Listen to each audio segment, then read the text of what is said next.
in the mid lane. Changing it up for Flame on the top side now from Renekton to Kled, as FlyQuest keeping quite a bit of the same in their lineup, especially towards that bot side. Yeah, and a little bit less CC in this team composition for Immortals. They don't have the Renekton Jarvan combo in the top lane, but still a lot of CC overall. Bard Kalista, great lockdown. A lot of times Bard can get the knockup from Fate's Call and then chain that with a Q stun up against the wall. We know Pobelter is very comfortable on Corki. He's really locked in this series, I feel like, as far as his performance. So I think Immortals will be happy with this draft, even though FlyQuest did control the Jhin.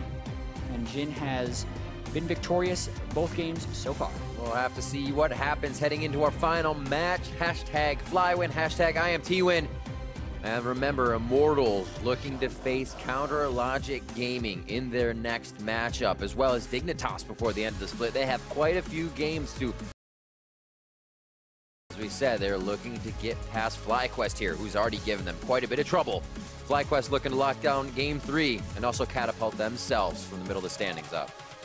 Yeah, Immortals looking to be the #1 team in the North America. Little empowered auto attack. Oh, but that's the opening. Actually thought it would be the Deadly Flourish first to see if they could get that out. And then the curtain call. Oh, hit up for high in the mid lane to fight towards the bot side. And with that pressure known, Smithy makes himself known mid. Yeah, pretty slow start to the game, but the flash... It actually happens on another side of the map. Bot turret is dropped for FlyQuest, as they continuously push back Cody, Sun, and Olleh. Even with a bit of sustain from the Shrines, they're able to push through the waves and the HP bars enough to find the turret first. 13 minutes in, binding from over the wall. Remember the few ultimates, Fate's Call and Tempered Fate, and it's going to be the kill onto Cody, Sun, Turtle. One last shot. Oh, the flash for Flash, as they both go down.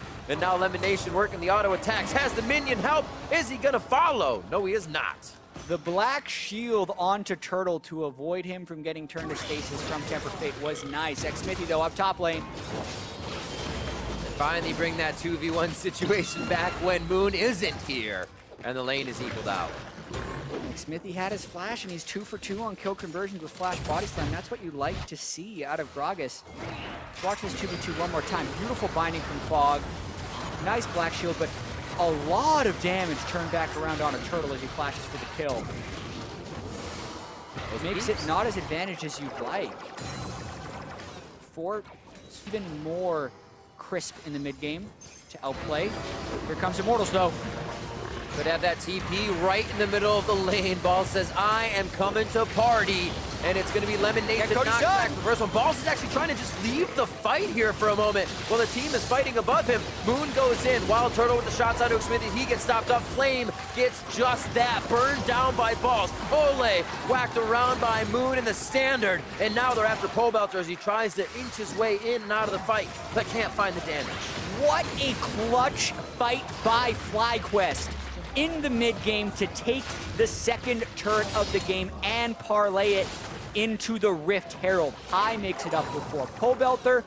Moon gets the kill onto the clutch marksman of Immortals and Cody Sun. That was a 4-kill swing, plus turret, plus most likely the Rift Herald. Moon comes out of that with almost 2,000 gold to his name. He's sitting around 1,700. Rift Herald's about to be in his pocket as well. So that's even more global gold potentially when they want that turret. And that is going to be the mid lane turret. And they could just go there right now actually and get it. But they're going to wait to see if it can be a mid and a second tier.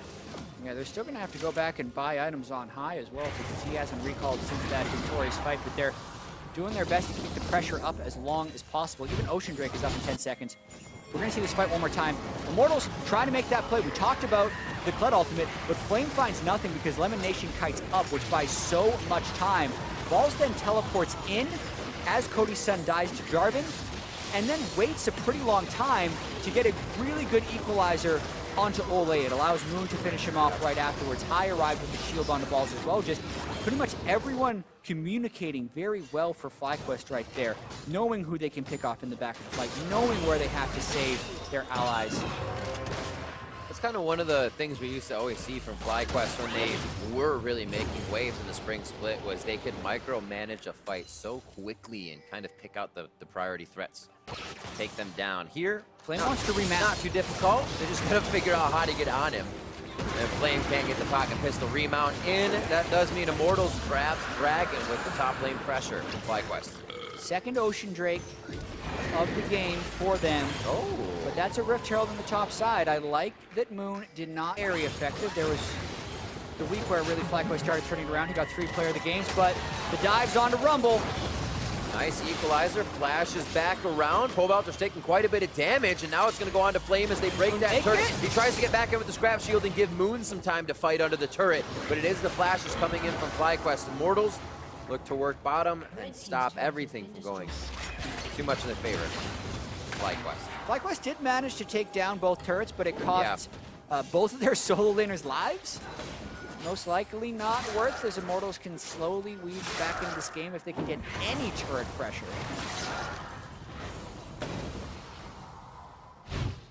Let's see what happened here in the mid lane as the fight was happening bottom. Just another flash initiation by Xmithy. Huge damage from high, but not quite enough. That was the heal comes through from Cody-san. Summoner heal and heal shrine as well. High, knowing the damage he can do. That's the call when you hear if he had a few more threes completed by both their Orianna and their Rumble. Package bot. That's what Immortals are going to keep going for. They want to pick on this Rumble.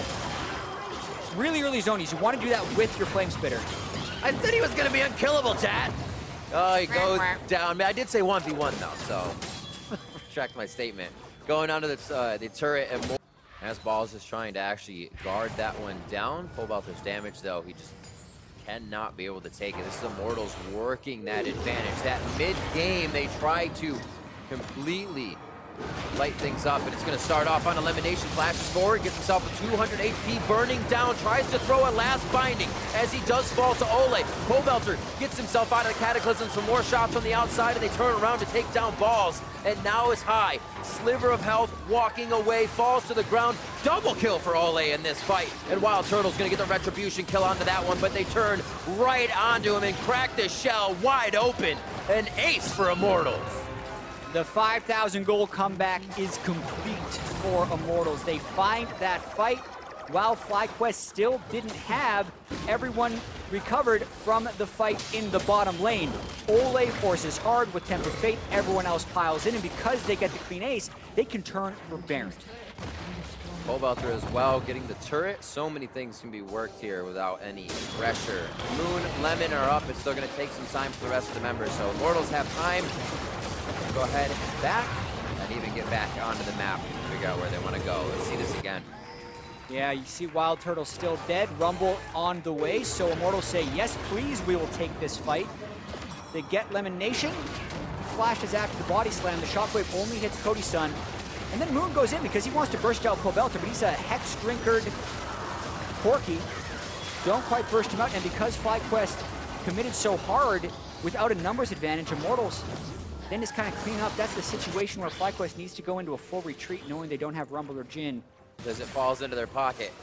14-7, just a few minutes over their Game 2 victory here.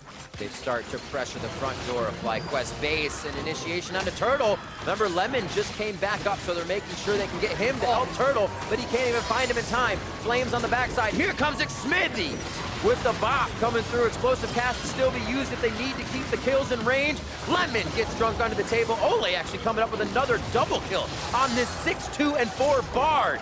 As High looks to shut somebody down, going down valiantly himself as Immortals own FlyQuest base. Rip, this could be the game. They still have Baron. They just got a 5-for-1 ace. It's just a matter of getting the minion waves to the Nexus so they can get rid of the bonus to kill him.